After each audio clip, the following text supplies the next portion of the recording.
ವಾತಕ್ಕೆ ಸಿಲುಕಿದ ಯಕ್ಷ ಗಂಧರ್ವ ಕೋಟಿಗಳು ಪುತ್ರಾವಾಯಸದಂತೆ ಹಾರಾಡುತ್ತಿರುವಾಗ ದೂರ್ತರ ಯಜ್ಞ ವಿಜಯನಾದ ದುರಧೀರಂಗೆ ಶೂರಸತ್ರದಲ್ಲಿ ಪ್ರಭಂಜನ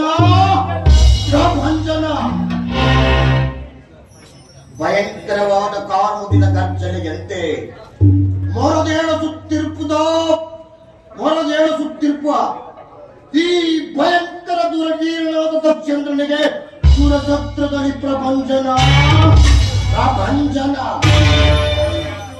ಏಂ ದಕ್ಷೇಂದ್ರ ಕರೆದಿರ್ಪದೀ ಕರದೊಳ್ಳು ಕಾಲ ಭೈರವಿಯ ಉರಿ ಜ್ವಾಲೆಗಳು ಅರ್ಬರ ದೀಪಗಳೇಳು ಸುತ್ತಿರುವುದ ಪಾತಾಳ ಶೇಷನಾಗ ವಿಜಯಲಕ್ಷ್ಮಿಯಂ ಪ್ರಾಗ್ಬಲಿಸುತ್ತಿರುವ ದುರಧೀರ ದಕ್ಷೇಂದ್ರನಿಗೆ ಸತ್ರದಲ್ಲಿ ಪ್ರಬಂಧನ ಹಾಗೇಕೆ ಪಶ್ಚಾತ್ತಾಪದಿಂದ ಪರಿತಪಿಸುತ್ತಿರುವೆ ದಕ್ಷೇಂದ್ರ? ನೆರೆದ ಮರೋ ಸಭೆಯಲ್ಲಿ ವಿದ್ಯಾಧರನು ನೆಗೆಗಿಡಲು ನೆನಪಾಯಿತು ಭೃಗುದೇವ. ದಕ್ಷದೇವ ಕೆಂಪು ಕಡೆ ಕೂದು ಗಗನಕ್ಕೆ ಕೇಳುವುದು ಅಂದ ಮೇಲೆ ಈ ದೇವತೆಗಳಿಂದ ನಮಗೆ ಮಧ್ಯವಾಗಬೇಕು. ಆಗಬೇಕಾದ ಕಾರ್ಯವನ್ನು ಆಗ ಮಾಡಿದರೀ ಭೃಗುದೇವ. ಹಿಂದಿರುಗಿ ನೋಡಿ, ಪ್ರತಿಯೊಂದು ಹೆಜ್ಜೆಗೂ ಶಾಂತನಾಗು ರಾಜೇಂದ್ರ. ಅಪಮಾನವು ಒಂದು ಕಾಲಕ್ಕೆ ಅಪಘಾತವಾಗುವುದು. ಅಪಘಾತ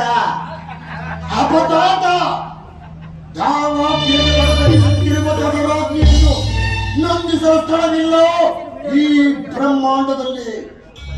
ದಕ್ಷಿಣ ಪರಿಭವದ ರಕ್ತದವರಿಂದ ಪ್ರಜ್ವಲಿಸುತ್ತಿರುವ ರಕ್ತವನ್ನು ಸೋಂಬುದಿಯಲ್ಲಿ ಹೊಂದಲಿ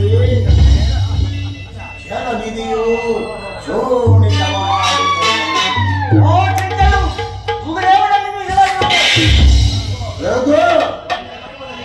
ಅಂದಿನ ಪರಿಭವದಲ್ಲಿ ಚಕಿತನಾಗಿದ್ದನೀ ಗುರುದೇವ.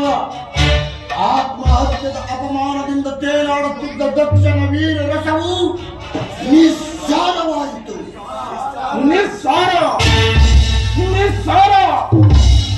ಈ ಬ್ರಹ್ಮ ಯಜ್ಞ ಪರಿತನಾದ ಈ ಗುರುದೇವನು ಎಂದೆಂದಿಗೂ ಸಾಕಿದನಲ್ಲ. ಹಾಗಾದರೆ ಅಂದಿನ ದಿವಸ ಏಕೆ ಶಾಂತಿ ಸಮ್ಮೇಳನ ಗುರುದೇವ?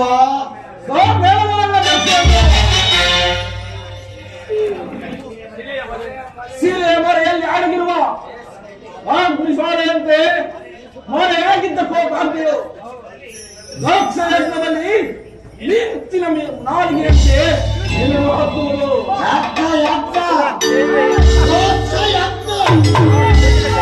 ಮಾಡುವರಾರು ಪ್ರಭುದೇವ? ಈ ಭಯಂಕರವಾದ ಅದು ಸಾಧ್ಯವೇ? ಅಸಾಧ್ಯವಾದ ಕಾರ್ಯವೊಂದಿಲ್ಲ. ಈ ಗುರುದೇವನಿಗೆ ಒಂದೆರಡು ದಿವಸದಲ್ಲಿ ದಕ್ಷ ಯಜ್ಞ ಮಹಾಯಜ್ಞೆಯನ್ನು ಹೂಡುವೆನು.